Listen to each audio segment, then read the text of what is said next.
Welcome back to AV Reacts, the show where we talk together with a group of experts about things that we see going on in the world and in pop culture, and we do all of that from an AV perspective.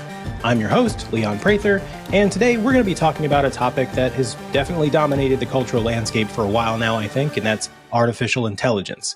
But we're not going to talk about it from this big studio perspective or just what Hollywood has to say, although it's been making waves in Hollywood and commercial industries. Today, we're going to take a step back and look at what AI means for the everyday content creator.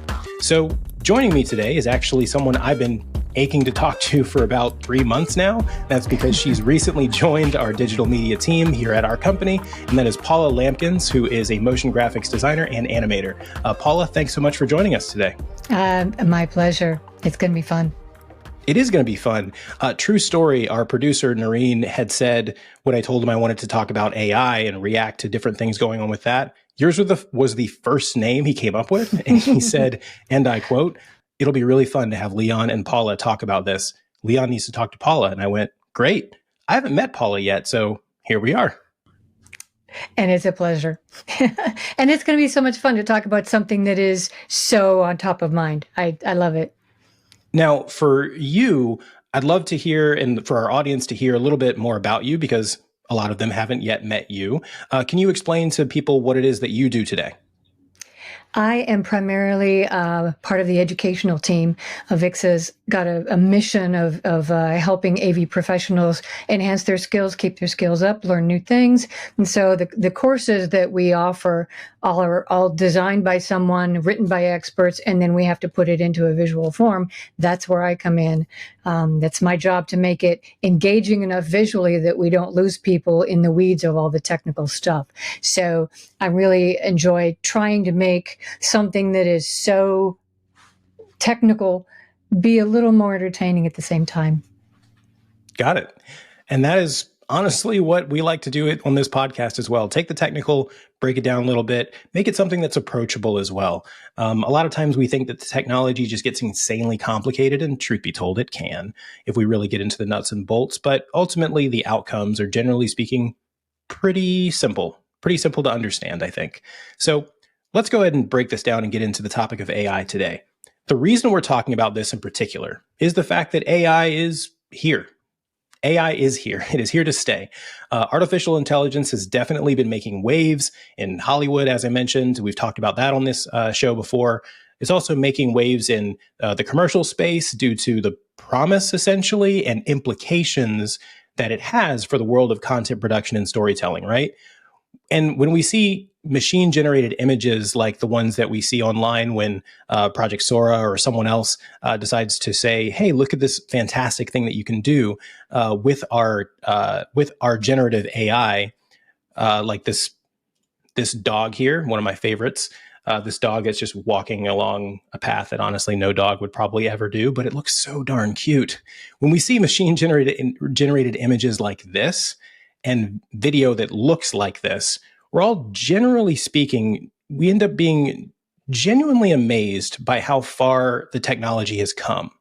And as more and more tools and apps come onto the scene, it's pretty easy, I think, to imagine a very real future where all of the content we consume could be generated by artificial intelligence in some way. But how close to that future are we really, I think, is what we want to talk about today. And what do content creators like yourself have to say about this idea? So AI.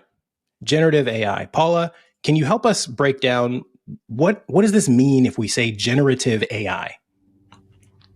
Generative AI, I believe, is the newest tool that we've been given. And just because it is such a different sort of tool and it seems so amazing, we all think it's going to take over. Everybody thought that same thing when cameras were invented or when Photoshop was invented. Everybody thought that's going to change everything. We'll never do anything the same again. And it was just one more tool. And that's why I think AI is. We are still all going to be the brain thrust that drives creativity or that judges what is good and what is not, what is useful and what is not. AI is just a fancier paintbrush. It's the new airbrush. It is something that will help us do what we could do on our own, but faster and maybe in a little different way than our own fingers and brains can do it. Sure, sure. So there's lots of ways that AI could be used in content production for sure. But when it comes to the generative aspect, what separates generative AI from other forms of AI that you might use in a content production workflow? I think generative AI means that it will come up with combinations that humans can't. I think when you're using a large language model, it is basing its output on all the things that have ever been written before. So that's things that are becoming something new. But I think when you talk about generative AI, it's as though those guardrails are off. It doesn't have any rules. If you tell it you want an image of beauty, it can pick from anything that ever existed and things that have never existed. So generative means it will make up something that no one has ever seen before. Whereas when you talk about just AI in general, it's using models that it was trained on that somebody made first. But I mean, there's nothing subjective about that, right? I mean, there's some dictionary definition of beauty, and I'm pretty sure you'd find my photo and your photo next to that one. You know what I'm saying? Gonna flex there. The audience who is watching this video only hopefully agrees, but those that are listening audio only they'll just have to wonder now, what do they look like? Are they that beautiful? Yes, in fact we are.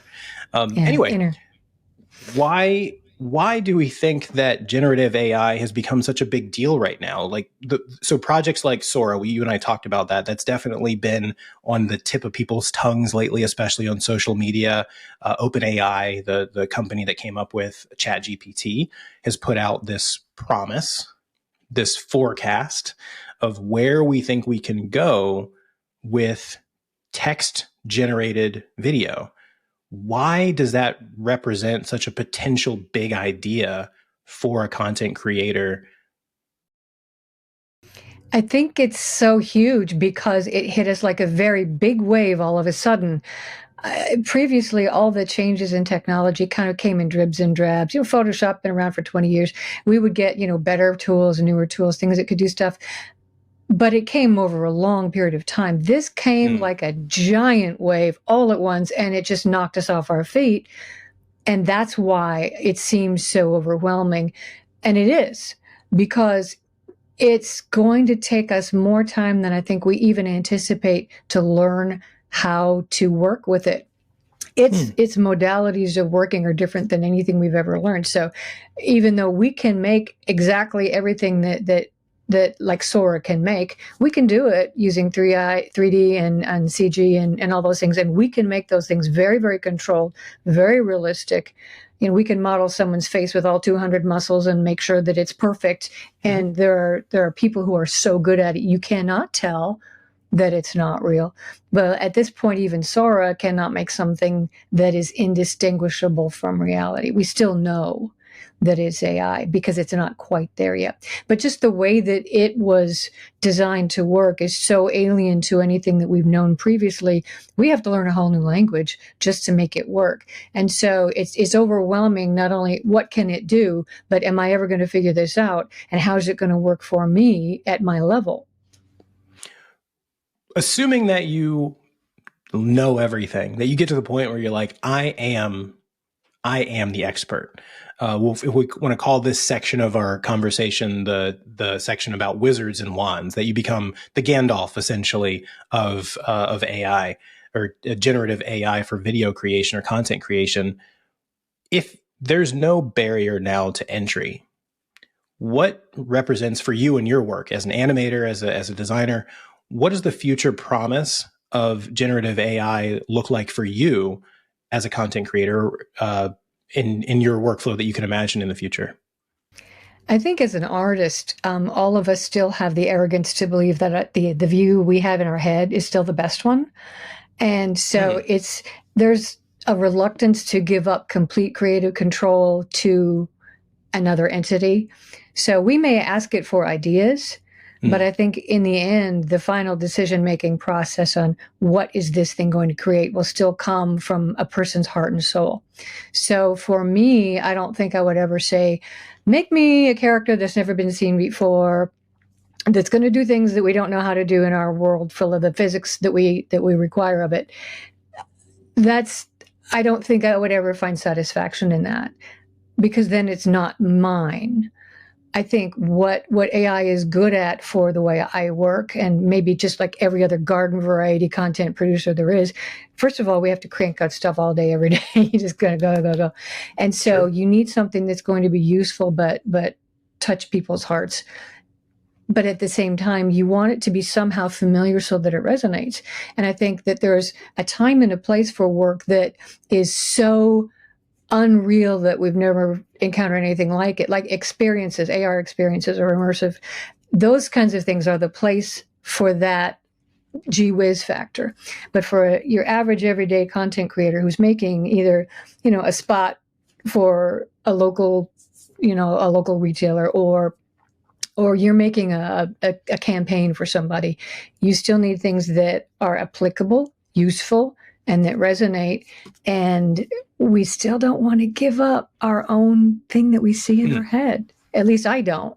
I will let AI suggest to me all kinds of different ways I could approach this. But in the end, it's still my idea. It's going to be me. I love that you mentioned that. You can let it suggest, because while it is generative, it generates something. It doesn't mean that what it generates is what ends up getting delivered to a client or to your audience necessarily. It really just gets delivered to the creator, who then has the ability to figure out what they want to do with that. It's a starting point. It's not an ending point. And I think in many ways, it's almost like a dating app for ideas. Instead of like scrolling through people you've never met, you're looking at ideas that have never been made. But in the end, it's like you choose what is applicable to the needs of my project, the needs of my workflow, and you pick and choose, like left swipe or right swipe based on what those particular needs are that day. So you're never going to say, I have to do a project, I'm just going to let AI come up with any concept it wants and build me anything it wants. That's not really going to be a sustainable workflow. You can't control it to that level to get something kicked out fast. You still need to rely on reliable methods of, making something that you can duplicate yourself, show to a client, and then they can tweak it.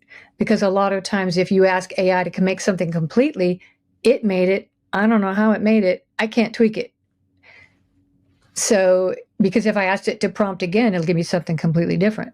Sure. So, although I will say that Sora is a lot better than some of the tools that are currently out there available to the public. Sora is not available to me. They only gave it to the upper echelon to test out and research how it works in their workflow. It's sort of like back in the Renaissance, if someone invented a new paintbrush and they said, "Oh, we got someone to try hey, Leonardo, to try out this paintbrush, and look, this amazing paintbrush. Look what Leonardo da Vinci made with it. It's a great paintbrush." Okay. But so the average person has not been able to see what Sora can do or how it works. So we have to use the tools that we have.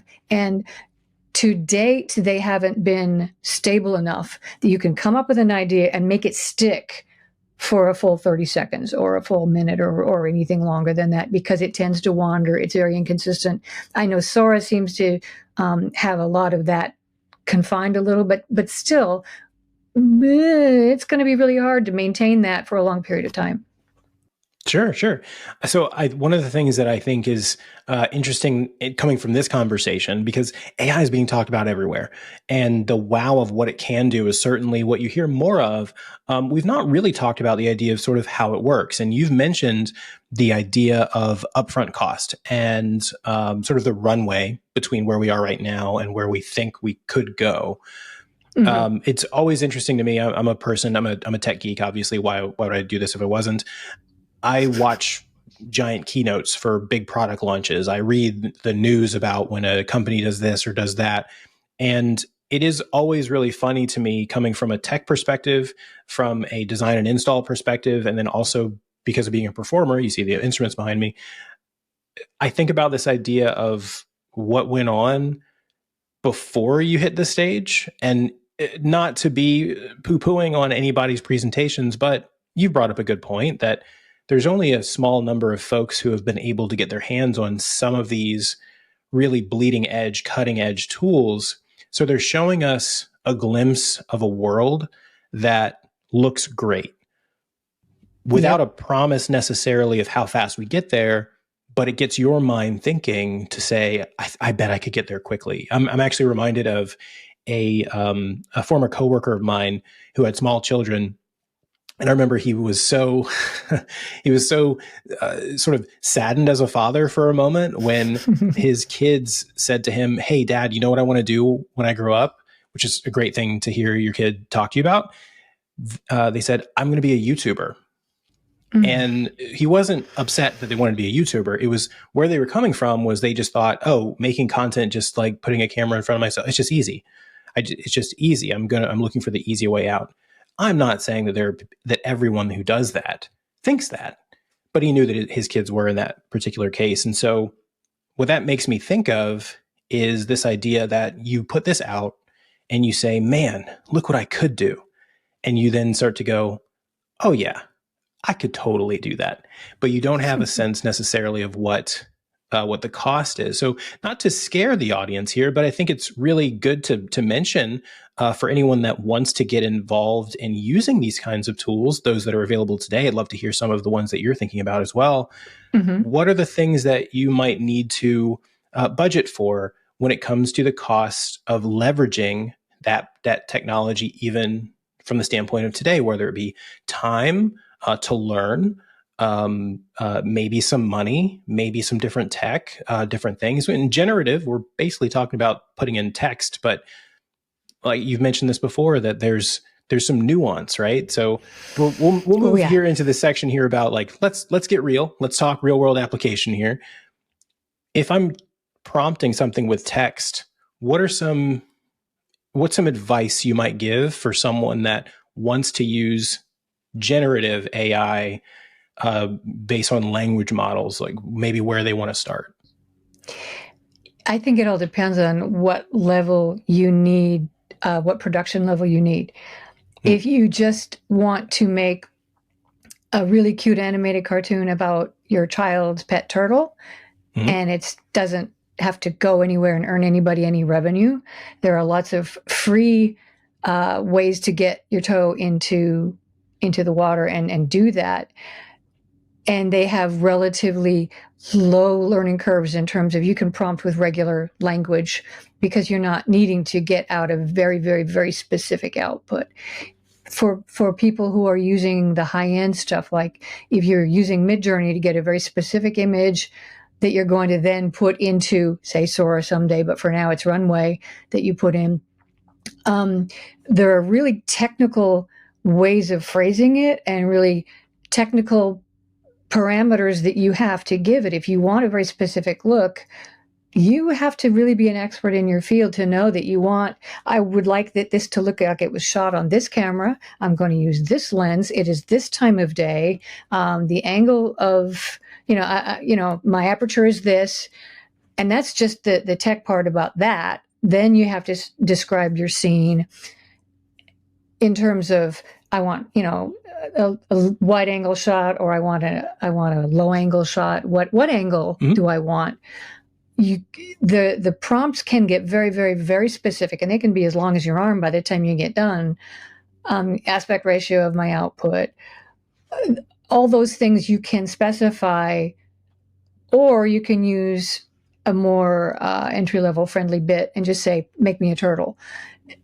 Yeah. So there's a huge range. So if you intend to make something for feature film production, you're going to have to know that world really intimately to output to fit those parameters, and you have to speak that language, and then you have to learn how to put that into the syntax that's required for prompting. That's a whole new language. I've been struggling with it for months, and at this point, it's still, I don't know if the limitation is in my prompting ability or in the limitations of the software itself. But if you try to get something simple, like I wanted it to do a bear, a black bear, in someone's kitchen and it, gets up on the kitchen table and looks at a pie, I wanted it to just sniff the pie, and that's all, not attack it, just sniff the pie.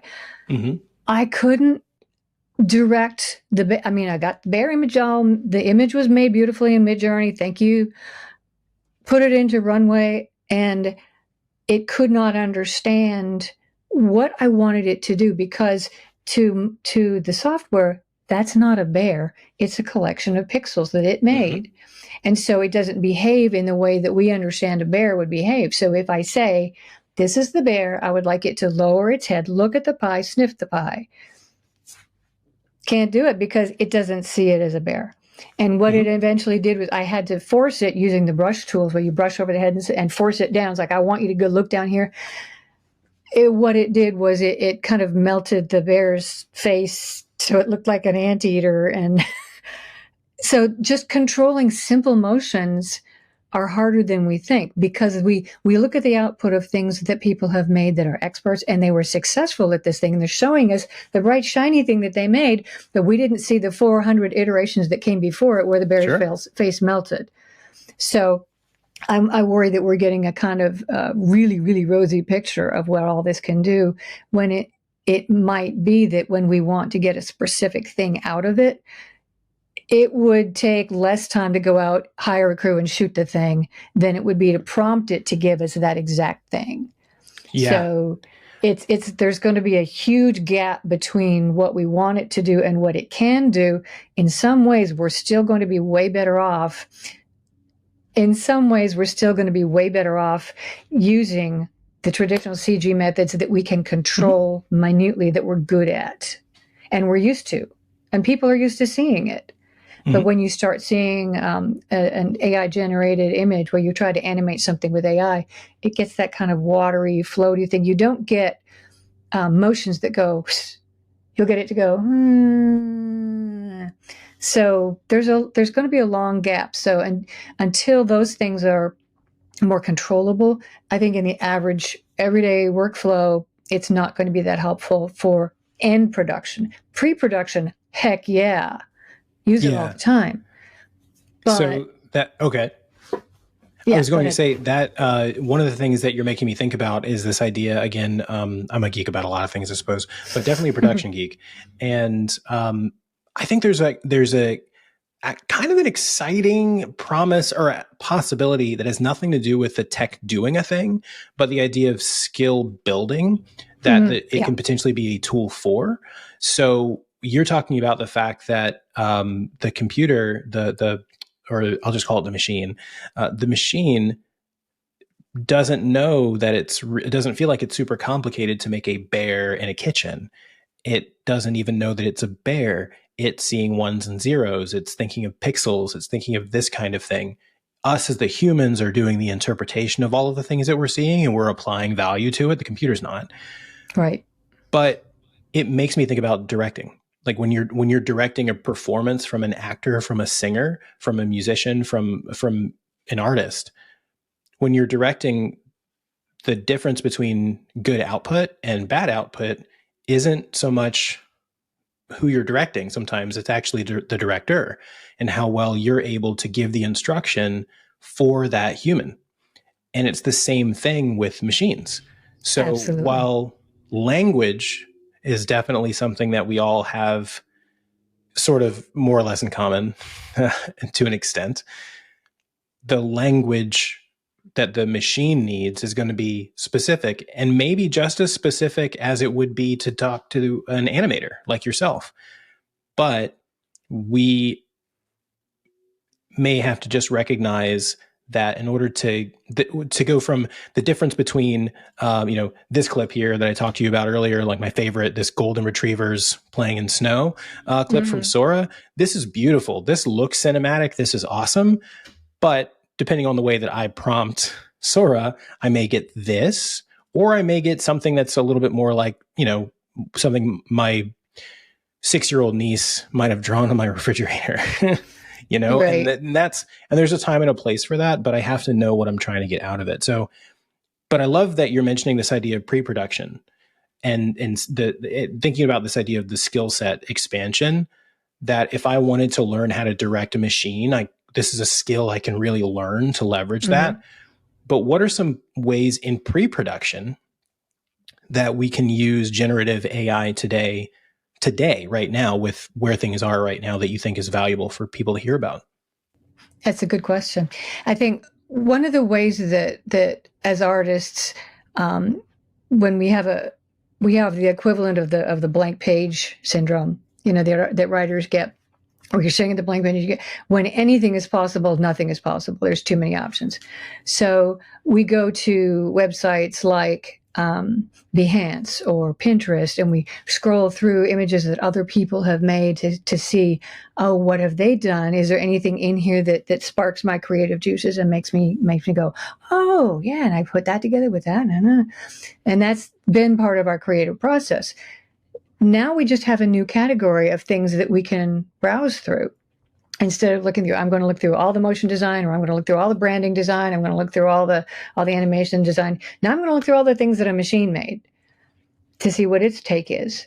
So it's merely another category of things that we can rifle through and consider. The difference is that these are things that have not been done before, so you don't know what you're going to look at when you prompt, show me, what it would look like if the Himalayas were made of guacamole. What would that be? And how would that work? Like? Yeah. So you can give it, random ideas or crazy prompts that we can't really picture how we would draw that or how we would render that, but it'll give us some ideas. And then you can say, okay, well, that's kind of cool. Show me that as if it was a Japanese wood print. Okay, well, that's complete. So you can suggest things and see them very, very quickly. And you can run through ideas really fast in ways that we couldn't do before. When you just had to imagine stuff and think, how can I do this? Can I sketch this? No, it wouldn't work. And so in pre-production, you only have so much time for exploration. Now you can look at hundreds of ideas during the exploration phase, as opposed to maybe fleshing out 3 or 4 on your own. So that really does up the ante in terms of what is possible in our brains. Whether we can execute that is the part of the decision-making process when we consider, is this going to be a good idea for this project? Could I do this? Could I pull this off? If you can, great. If you can't, generate something else. But that's where it's going to really streamline the pre-production process in terms of, show me countless things that I never could envision on my own. The other thing that I think it helps us do is narrow down things styles that we're not particularly good at. I adore things that are in the pen and ink style, like this beautiful ink drawn lines that have varying widths. And then there's a watercolor wash in them. And that is a style that I have just loved forever and ever because I am awful at it. I cannot do it. So this is a tool that is given to us that we can pull off an idea that I could not do, even though I have the idea and I see it in my head. I just don't have the technical ability to do that. Yeah. That's where it will give me that. And so those are the gifts that I think AI will give to the average person, view from the center of the herd. That's what will be most useful to the most people on a day-to-day basis, is the ability to make something that we can envision but can't actually pull off on our own. Yeah. Efficiency, I think, is usually the best. Time after time, every time we come up with a new tool as humans, every time we come up with new technology, the most valuable use case ends up being something, in my opinion, at least for me, that saves me time. Heck yeah. And getting the time it takes me to get from an idea about an idea to a workable idea, that sometimes takes a really long time. It does. Especially when there's cooks in the kitchen, when there's lots of people. And if one of those people is also the one that generated all the ideas, they're going to fight for that idea really hard sometimes, right? Yes. Whereas the machine's we get not married to our ideas. Yeah, the machine's never going to argue. The machine's just going to show you something. You actually just made me think, this is totally non-tech related for a second. You just made me think about me and my wife going to dinner. We are what the world would call millennials. I got to accept it. When we're going out to dinner, if we're in a city that we have not been to before, and I say, hey, honey, where do you want to eat? I usually actually think, we're in the shopping center or something, and I'm thinking, I'm just going to turn my head and look and see. My wife immediately goes, and I'll pull out my phone and I'll go to Yelp or, whatever is nearby. And so our ways of generating ideas are different, but what she's doing is she's essentially just trusting a machine to at least give ideas, not asking the machine what to do, but just say, what are the things around? What are my options? I'll make my decision. I'll ask it a couple things, like I want Chinese, or I want something that's open like now and within a certain distance. I'll do that, and it'll do that for me, because I'm not going to go running it to figure that out. So I'm almost hesitant to say this, but it sounds like what you're saying is one of the ways that you could leverage AI in pre-production is sort of simplify this and say, give me a menu. I need a menu of things to choose from. Exactly. I'll do something with that menu, but at least it gets me in a direction that we maybe all agree on, and then we move forward in the creative process. Yep, that is a really good description. It is a menu. It's a selection of, it's like a dating app for ideas. Yeah. Yeah. Swipe left, swipe right. Yep. And you don't have to feel awkward about it, because the machine. That's right. At least its for now. Its feelings don't get hurt when you don't like its ideas. At least for now. And it doesn't pull rank. That's true. I will say, speaking of another thing that we do text prompts for, Siri sometimes has some sass. So I'm not so sure if it's always immune to having its feelings hurt when you're upset at it for not turning your lights off and you decide to yell at it. But anyway, you've mentioned a couple apps. Can you just spout off some of your favorite apps that you use today for generative AI, especially in pre-production? Right. For image generation, I'm using DALL-E 3 because it is still really, really good at making things that look realistic to me, and they are accurate. Even if you're making a cartoon, it still looks like the things that we're accustomed to seeing. It's really good. And it's also free. If you go on the Bing content image creator, it's free, and it doesn't take that long. If I really want something high end and production quality, you still have to go to Midjourney, because that's where you'll be entering in aspect ratios, aperture, film stock, whatever you need to do. So if I have to be real fussy about it, I'll go to Midjourney. That's not free. In terms of creating text to video, after you've got your image generated, if you want to animate it, then I would use Pika Labs, because it is still free. You would take something from DALL-E 3 or Midjourney, use it as your image prompt, but you can still go to Pika and use text to video as well and tell it what you want. I want an animation of my child's turtle, or a box turtle, and it's roller skating, and it will do that for you. So Pika Labs is a really, really good one. It does really good work. If you don't mind paying a little bit of money, then I use Runway. Runway Gen 2 is a little bit more production ready, but it's not to the point yet where Sora is, obviously, at least that they're teasing us that it is. It's hard to maintain continuity in characters. It doesn't really understand physics, has a heck of a time with hands. If you can generate a really beautiful image of a person holding a coffee cup, but if you try to get them to drink from that thing, good luck. It will have 8 fingers and won't know what to do with the cup, and it'll put it through the head. I don't know. So we're not there yet with Runway. It can generate 4 seconds of something usable, but not quite really production ready yet. I'm going to say, you're making me feel pretty good about myself, because you just said something that AI can't do that I can do, and that is I can understand physics. It was the one science in high school that I felt really good about, and you just said AI sometimes doesn't understand physics. So take that, AI. It doesn't. But still, this is all, it's all in its infancy right now. And we all have to learn along with it. We're sort of writing the language as we're learning the language. It's there was that old adage about, building the plane while flying it. Well, we're doing it the other way. We're trying to learn how to fly the plane while they're still building it. And so it changes. And so you have to get in at some level. You have to come in on the ground floor and go along that journey with it as it changes and develops. So even though the tools right now are still somewhat limited, you got to take that journey. You got to get in now, because if it gets up to this level and it's too good and too hard, the barrier will be too high. So anybody with even like this much interest, start playing around with the tools now. Playground AI, it's free. And it's really fun to practice with that one. And it'll give you fun, whimsical images that you just like. And it's just a good practice land because it gives you immediate gratification. And when the stakes aren't high, you aren't doing this for a client, you're not doing it for money, you aren't doing it, to solve a problem. You're just doing it for fun, to learn things. The free programs that are out there are good enough to do that and get you comfortable with the idea of prompting and tweaking and regenerating and all those things that we're going to need how to do later when we are at a very higher level. And, hopefully Sora will come to us this year.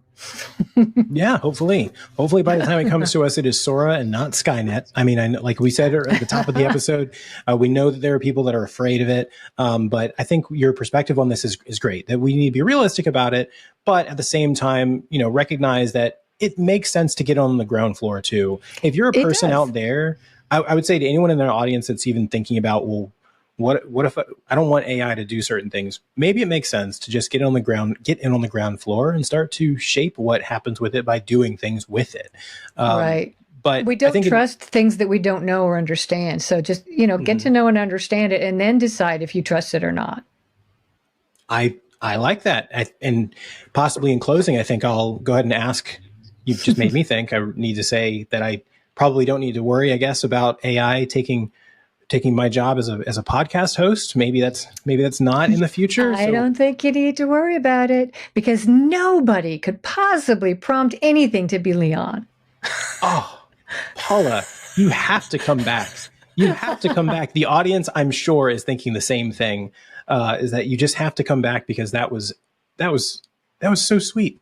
Oh, I usually thanks. close. Well, these when I make episodes with something really cool, I'll come back and show you. When I get good at making something cool, we'll come back. Absolutely. Well, it's reassuring to know that I'm not necessarily going anywhere because of a machine. But maybe there will be some ways, even with our podcast, that we can leverage AI for some of our pre-production that we do as well. So, Paula, thank you so much for joining us on the show today. And My pleasure.